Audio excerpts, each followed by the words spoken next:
The Bible makes mention of sons of God in several places, but right now I am interested in the sons of God mentioned in the book of Genesis.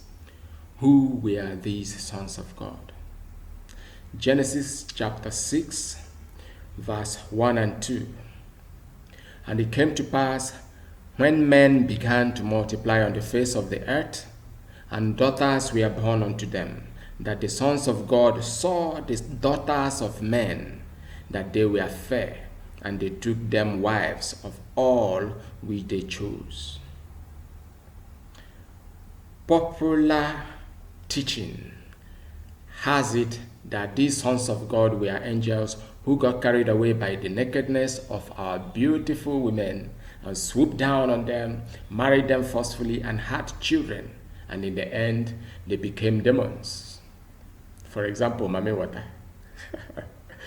Following the worldwide flood that devastated and destroyed the earth. This doctrine the teachers back up by an instance in the story of Job, where the sons of God came to meet God and Satan was among them. Another place the reference is Jude verse 6, where certain angels who couldn't keep their estate, their office, were punished. But, my brother, it is good to note that sons of God don't always mean spirit beings. For instance, Adam was son of God, and he was not spirit being, he was human. Also, angels don't always mean heavenly beings. Most times it simply means ministers, pastors. Yes. Bearing this in mind, I would like you to know that the sons of God in Genesis were quite different from the sons of God in Job. The sons of God in Genesis were not angels, neither did they become demons. They were just people who existed on earth before the introduction of Adam. Amade. They are called pre-Adamic people, Ndigboo. This may sound heretical. It may sound ridiculous. But I tell you, what is most heretical and ridiculous is the doctrine that God destroyed the world because of his own angels, who did his own heaven because of our women. It is not scriptural at all.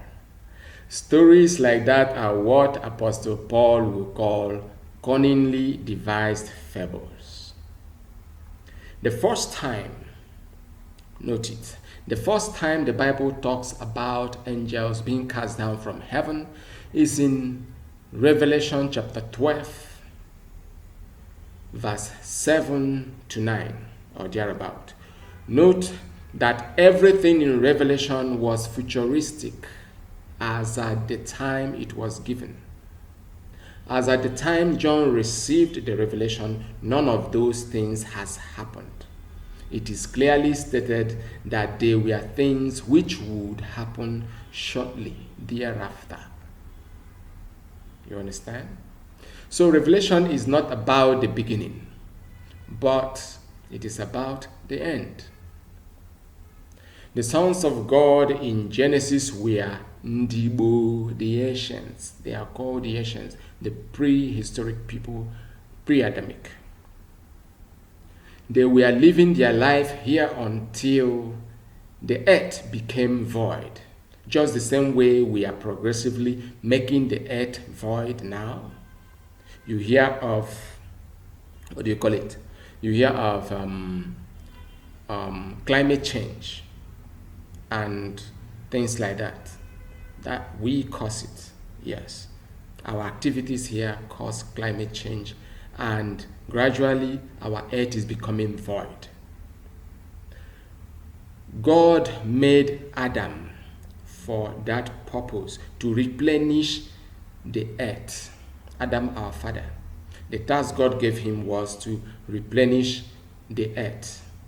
To replenish the earth, that is to make well the earth again, because the good earth, the earth that God made and said it was good, has become void and needed to be replenished. Understand? Yeah. So it wasn't angels that were getting married to daughters of Adam and Eve. Rather, it was Ndigboo, the people that were there before Adam, that intermarried with Adam's family, and everyone became mixed, everyone became one. And later, when the flood came, were preserved in Noah, both white, black, Caucasian, whatever nomenclature you use in describing anyone, everybody was preserved in Noah.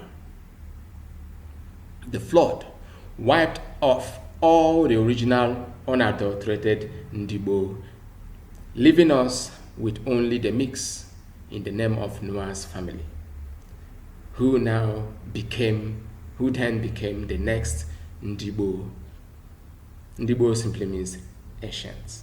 The ancients, Ndigboo, is just a title given to a generation considered to be ancient by generations coming after them. The people before Adam were called Ndigboo. Adam's generation were called Ndigboo. Noah's generation were called Ndigboo.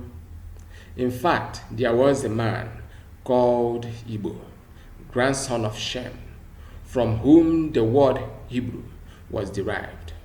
His descendants were and are still called Igbo till date.